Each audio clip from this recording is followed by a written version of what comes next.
5 tahun pernikahan bukanlah waktu yang singkat bagi Dewi. Sejak ia resmi menjadi istri Radit, harapannya hanya sederhana. Memiliki rumah tangga yang hangat dengan tawa seorang anak kecil di dalamnya. Namun kenyataan berkata lain. Tahun demi tahun terlewati tanpa tanda kehamilan. Setiap kali ia menatap ranjang kosong di sampingnya, bayangan seorang bayi mungil yang tak pernah hadir membuat dadanya terasa sesak. Ia pun mulai bertanya-tanya, apakah dirinya kurang berusaha? Ataukah ada yang salah pada tubuhnya? Rasa hampa itu semakin sering hadir ketika Dewi melihat orang lain bahagia dengan anak mereka. Saat tetangga menggendong bayi yang baru lahir, Dewi tersenyum di luar, tapi hatinya perih di dalam. Ia merasa seakan Tuhan menunda kebahagiaannya. Malam-malamnya kerap diisi tangis diam-diam, sementara Radit tidur pulas di sampingnya. Di tengah isak pelan Dewi sering berdoa, "Ya Allah, kapan Engkau titipkan amanah itu untukku? Aku ingin sekali mendengar panggilan ibu darinya." Radit sebagai suami selalu mencoba menenangkan dengan kata-kata yang manis, meski sering terasa klise. "Mungkin belum waktunya aja sayang. Tuhan pasti tahu kapan kita siap," ucapnya sambil menggenggam tangan Dewi. Bagi Radit kalimat itu sederhana, namun bagi Dewi setiap kata justru semakin menekan batinnya. Ia tidak ingin hanya menunggu tanpa usaha.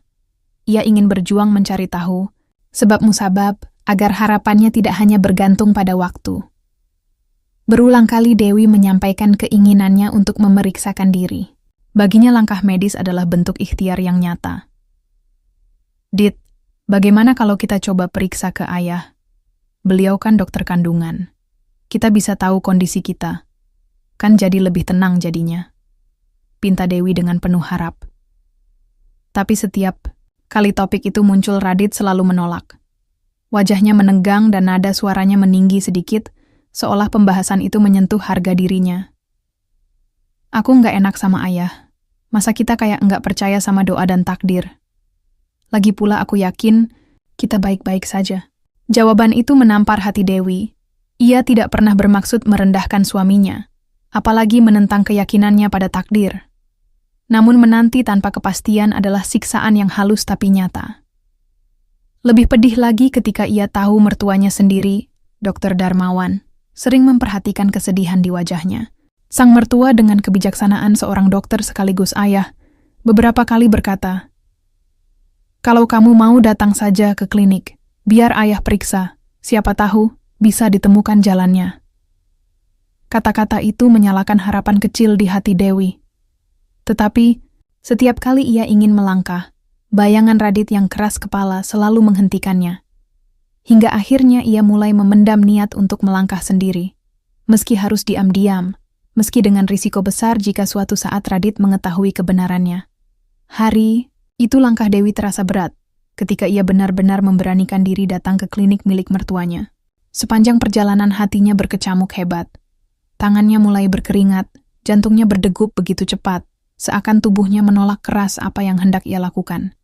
Tapi dorongan dalam batinnya lebih kuat. Ia ingin mencari jawaban, ingin tahu apa yang sebenarnya menghalangi mimpinya menjadi seorang ibu. Saat tiba di klinik, Dewi sempat terdiam lama di depan pintu kaca yang memantulkan wajahnya sendiri. Ia menatap bayangan itu dengan mata sendu, lalu menarik napas panjang, mencoba untuk meyakinkan diri. "Aku harus kuat dan aku lakukan ini demi keluarga kami."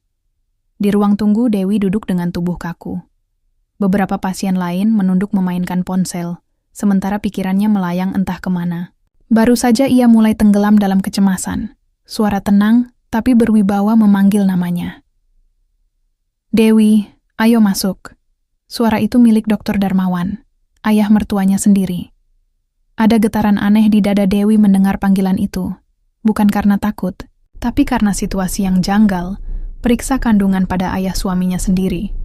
Ruangan klinik itu terasa dingin, entah karena pendingin udara, atau karena Dewi begitu gugup. Darmawan menyapanya dengan senyum menenangkan. Senyum yang selama ini ia kenal penuh kewibawaan seorang ayah. "Kamu tenang saja, Nak. Pemeriksaan ini prosedur biasa. Jangan terlalu cemas," ujarnya dengan suara lembut. Dewi hanya mengangguk, pelan, matanya menunduk. Saat Darmawan mulai mempersiapkan alat, Dewi merasakan detak jantungnya semakin cepat. Ada rasa malu dan ada rasa sungkan, namun juga ada rasa percaya, karena ia tahu mertuanya adalah seorang dokter yang berpengalaman. Baik, sekarang tahan sebentar ya. Ini mungkin sedikit sakit, ujar Darmawan ketika mulai memasukkan jarum untuk mengambil sampel. Dewi menahan napas, menggenggam erat jemari tangannya sendiri. Tubuhnya refleks menegang, tapi Darmawan menatapnya sambil berkata pelan, "Santai, jangan terlalu tegang. Kamu pasti bisa kok." Suara itu lembut, namun di telinga Dewi terasa lebih dekat dari biasanya, seolah menembus pertahanan hatinya. Ia merasa seperti ada ketenangan sekaligus kegugupan yang bercampur, jadi satu. Beberapa menit kemudian pemeriksaan selesai. Hasilnya di situ jelas Dewi sehat, subur, dan tidak ada hambatan apapun. Saat Darmawan menyampaikan kabar itu, Dewi justru merasakan dadanya semakin sesak. Jika dirinya sehat, maka masalah ada pada Radit. "Kamu baik-baik saja, Nak." Jadi sepertinya, dari pihak Radit juga harus diperiksa. Darmawan menatapnya penuh arti, seolah sedang membaca perasaan yang bergejolak di dalam dirinya. Dewi menggigit bibir bawahnya, lalu dengan keberanian yang dikumpulkan dari rasa putus asa, ia mengaku, "Ayah, jujur saja Radit itu lemah. Bahkan untuk urusan suami istri pun sering tidak sanggup." Suaranya bergetar dengan wajahnya memerah, menahan malu. Di detik itu suasana ruangan menjadi berbeda.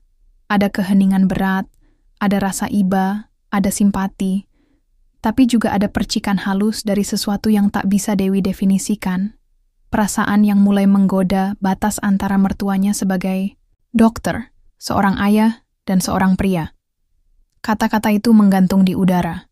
"Sebaiknya Radit yang diperiksa," ucap Darmawan akhirnya, mencoba tetap bersikap profesional.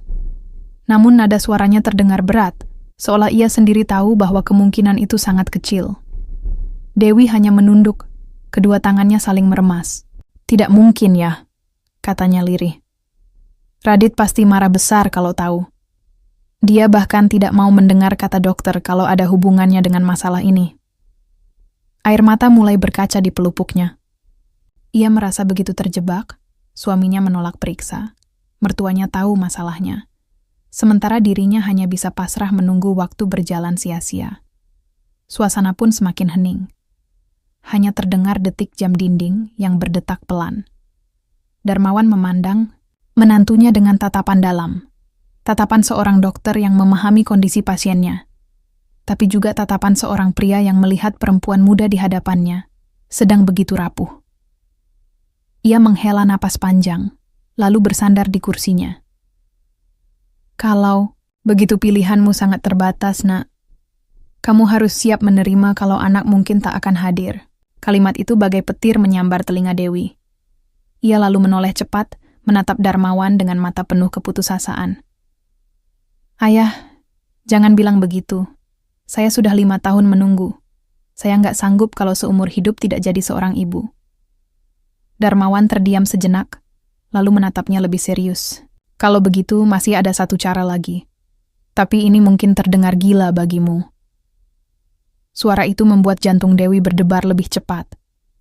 Ia pun menelan ludah, menunggu kelanjutan kata-kata itu. "Kamu harus bersama pria lain, mungkin hanya sekali, untuk mendapatkan keturunan."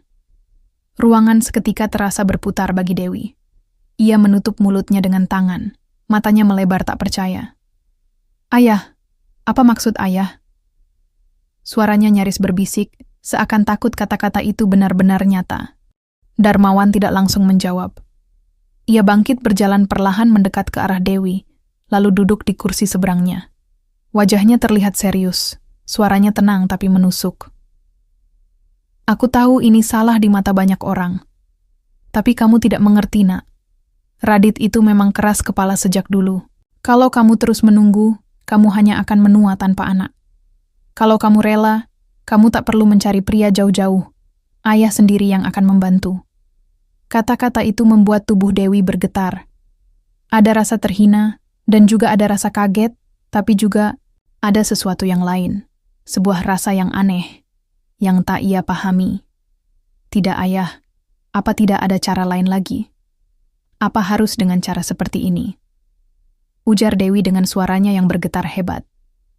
Ia berdiri lalu berusaha menjauh. Tapi tubuhnya terasa lemas.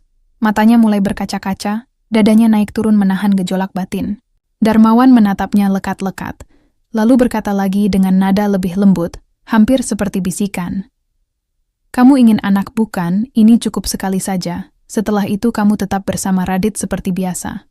Kita tidak perlu bicara lagi soal ini. Biarkan waktu yang menjawab. Dalam ruang kecil itu, jarak antara keduanya semakin menipis. Bukan hanya secara fisik, tapi juga batin. Dewi tahu ia sedang berdiri di tepi jurang, hampir melewati batas yang tak seharusnya, namun hatinya goyah. Keputusasaan yang ia pelihara selama 5 tahun kini menjerumuskannya pada dilema yang nyaris tak ada jalan keluarnya. Dewi berdiri terpaku, dan tubuhnya terasa gemetar.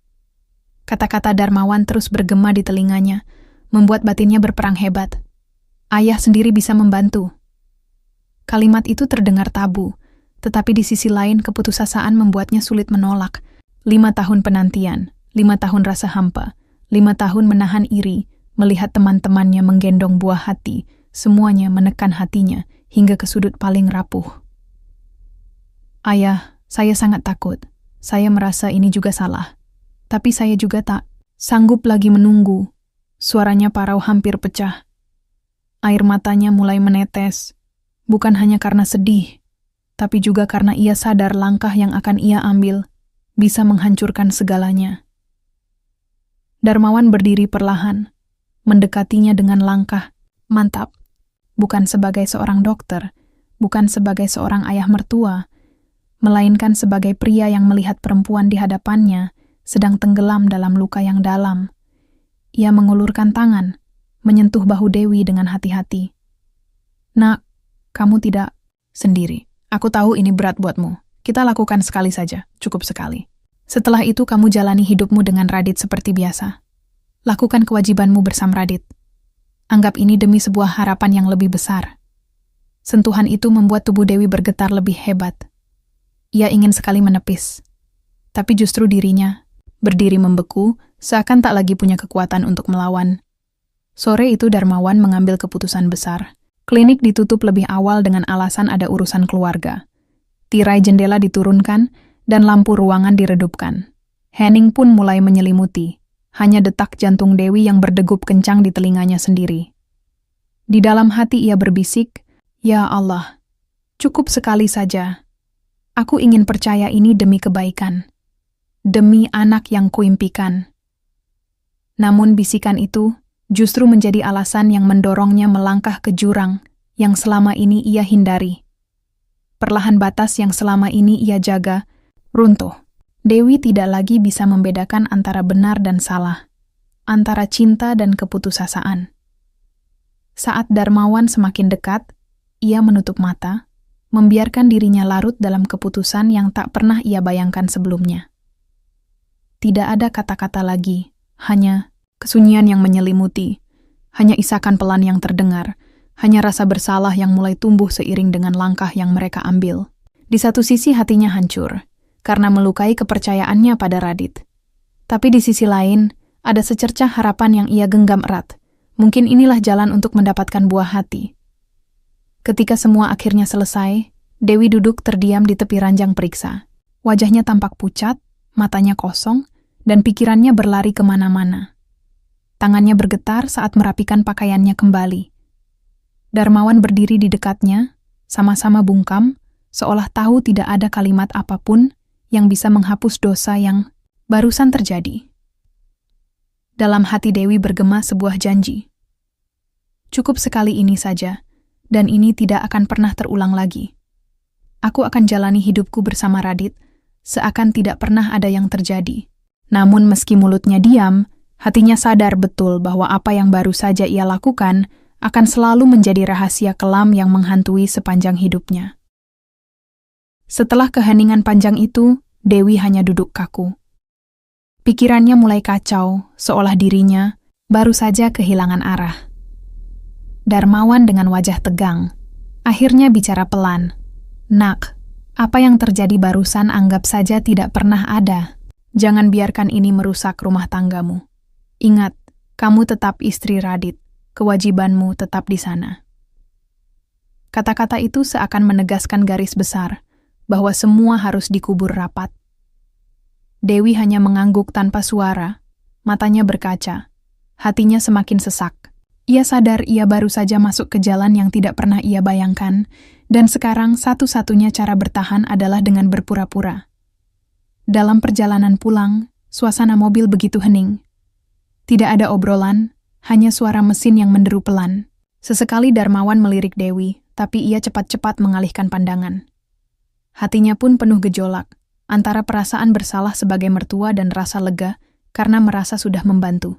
Sementara Dewi menatap keluar jendela, berusaha menahan tangis. Cukup sekali ini, aku akan lupakan. Aku akan jalani hidupku seakan semua baik-baik saja. Namun jauh di lubuk hatinya, ia tahu rahasia itu akan selalu menghantui. Malam itu setibanya di rumah, Dewi mencoba bersikap biasa. Radit menyambutnya dengan senyum lelah setelah seharian bekerja. "Kamu dari mana, sayang?" tanyanya santai. Dewi pun tercekat, lalu menjawab cepat. "Dari pasar, tadi mampir sebentar tempat teman." Radit tak menaruh curiga, bahkan malam. Itu mereka kembali menjalani kewajiban sebagai suami istri, meski dengan cara yang seperti biasa, hambar dan cepat usai. Dewi menutup mata sepanjang waktu, seakan ingin menutupi rasa bersalah yang menusuk hatinya. Ia tahu hanya dengan itu Radit tidak akan pernah menduga apapun. Hari-hari berikutnya berjalan seperti biasa, meski hati Dewi semakin gelisah.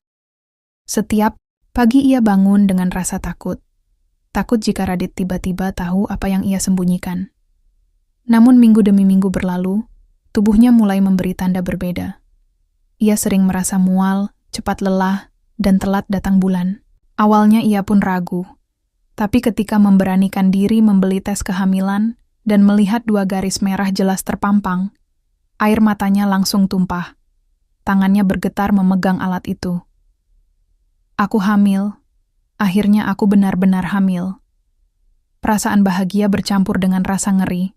Bahagia karena mimpinya menjadi seorang ibu hampir nyata. Ngeri karena ia tahu ada kemungkinan besar bayi itu bukan darah daging Radit. Kabar kehamilan itu membuat Radit melonjak girang. Malam itu ia memeluk Dewi erat, matanya berbinar penuh syukur. Akhirnya doa kita terkabul, sayang. Tuhan sudah percaya sama kita. Dewi hanya bisa tersenyum samar, berusaha menyembunyikan air mata yang mengalir pelan di sudut matanya. Ia membiarkan Radit tenggelam dalam kebahagiaannya, sementara dirinya terjebak dalam rahasia besar yang tak mungkin ia ungkapkan. Dalam hatinya ia berbisik lirih, "Ya Allah, kuatkan aku. Aku akan jaga rahasia ini sampai mati. Biarlah Radit bahagia. Biarlah ia percaya anak ini adalah miliknya. Asal aku bisa menjadi seorang ibu, aku rela menanggung semua beban ini sendiri."